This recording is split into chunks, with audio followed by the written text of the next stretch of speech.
Dati no mga brother, minsan na may makikita tayong kilala natin na biglang nagkaroon ng ganito. Alam mo ba, nagkaroon ng sasakyan.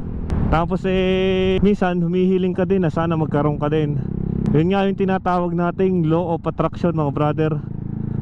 Kung ano yung ninanais mo, magiging positibo ka para makuha yung mga ginugusto mo. Minsan base sa aking mga experience, minsan mas higit pa yung binibigay ng Diyos sa atin pagka mga ganon.